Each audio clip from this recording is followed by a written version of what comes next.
নমস্কার, শুভ সকাল বন্ধুরা। কেমন আছেন আপনারা? আর আমি মুখে তো কিছু বলতে পারছি না, চোখ মুখ দেখে বুঝতে পারছি শরীর একদম ঠিক নেই। কালকে ভিডিও করেছি কোনো রকম কেটে ছেটে মানে পাচ্ছিলাম না, উঠে দাঁড়াতেই পারছি না, পুরো পেট পুরো ব্যথা। ওই যে বমি টমি করেছি না, তার জন্য মনে হয় পেট পুরো ব্যথা হয়ে গেছে। তো স্নান করে আসলাম, কাজ হয়ে গেছে সব সকালে। আর চা খাবো এখন, চা চলে এসছে, চা খাবো। মিটি সোনা, বাসনগুলো মেজে দরজার কাছে রেখে দিয়েছি, তোলা হয়নি। মা বসো বসো। ভাত তো হয়ে গেল, তো এখন সবজি কাটবো, বলতে পটল কাটবো, আর হচ্ছে কলমি শাক নিয়ে এসছো বাবা, রান্না করবো। চলে যাব বাইরে এগুলো কাটতে। এই বটি আছে, আসবি না আমার কাছে। তো শরীর তো ভালো নেই একদম, চোখ মুখ দেখে বুঝতেই পারছেন। আর রান্না তো করতেই হবে, আর পটলগুলো তো না রান্না করলে নষ্ট হয়ে যাবে। তো নিয়ে আসলাম সবজিগুলো, আর অনেকটাই বেলা হয়েছে, কিছু করার নেই, রান্নাও করতে হবে। আর পটলগুলো না রান্না করলে পেকেও যাবে। কোনো মাছ পেলাম না আজকে, মাছ ছাড়াই রান্না করবো এমনি আলু পটল। একটু ডিম নিতে হবে, কি জানি ডিম দিয়ে করবো কিনা ভাবছি, কোনোদিন করিনি ডিম দিয়ে পটল।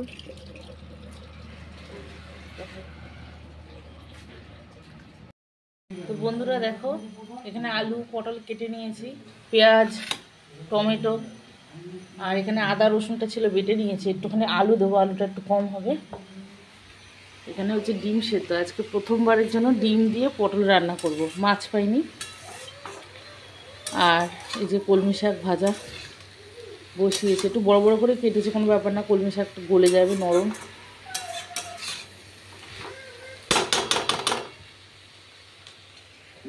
হ্যাঁ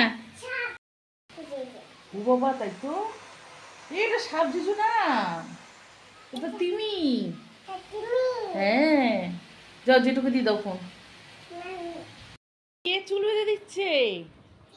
জিতে চুল বেঁধে দিয়েছে, কি বাবা। মানির কাছে একটু যাবি, মানি নেই এখানে। মেজমার নাম ধরে ডাকছিস কেন তুই? হ্যাঁ, মানির কাছে একটু যাব, জামা কাত থেকে নেমে পড়ে যাচ্ছে, খায় না কিছু না। কিছু খাবি না, খেতে দেবো না আমি। শাক ভাজাটা কে খাবে? টিপ করে না, কিছু করে না, ফুলটুসি। বন্ধুরা এখানে রান্না বান্না চলছে, আলু ভাজছি, তরকারিতে দেবো। আর এই যে ডিম ছাড়িয়ে রেখেছি।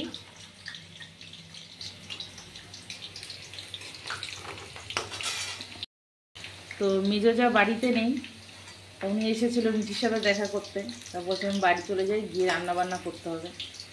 তো বললাম রান্না করতে হবে না, এখানে খেয়ে নিতে। আগে ওই বাড়িতে থাকতো, যখন আমার যা বাপের বাড়িতে যেত এবং ভাসুর আমার কাছেই খেত, বলতাম খেয়ে নিতে, দুদিন থাকতো না, হয়তো একদিন দুদিন থাকতো না।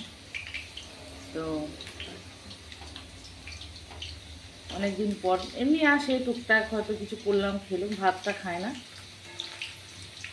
সেরকম প্রয়োজন পড়ে না আর কি। তো বললাম আজকে তাহলে আর রান্না করতে হবে না, গিয়ে খেয়ে নিতে।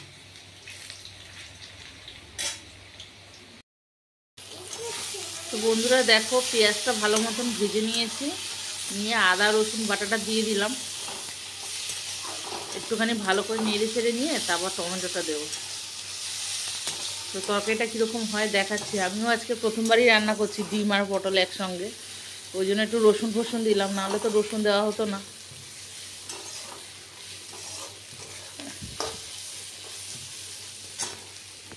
বন্ধুরা দেখো, কষানো হয়ে গেছে সুন্দর করে, এবার জলটা ঢেলে দেবো। আলু দিয়ে পটল দিয়ে কষিয়ে নিয়েছি সুন্দর করে। ওই চিংড়ি মাছ দিয়ে যেরকম করে রান্না করে ওরকমই করলাম, খালি ওই ডিমটা দিয়ে দেবো। হ্যাঁ বলো, ওই নোড়া দিয়ে তুমি মশলা বাটতে বসেছিলে না, আঙুলে লেগে যাবে তো, তাই জন্য। দেখো এই যে রান্না হয়ে গেছে, কলমি শাক ভাজা, আর এই যে সেই পটল দিয়ে ডিমের ঝোল, এরকম হয়েছে। খেয়ে বলবো কিরকম হয়েছে। তুই বাড়ি থেকে চলে যাবি? যা চলে যা, এখন মেয়েকে ফোনটা দিতে হবে, ও কার্টুন দেখতে দেখতে খাবে, তাই জন্য বলছে আমি চলে যাব কিন্তু বাড়ির থেকে। নিয়ে এসছি, কৃষ্ণ ঠাকুর চালিয়ে দিতে হবে। আচ্ছা দিচ্ছি দিচ্ছি। আচ্ছা ঠিক আছে।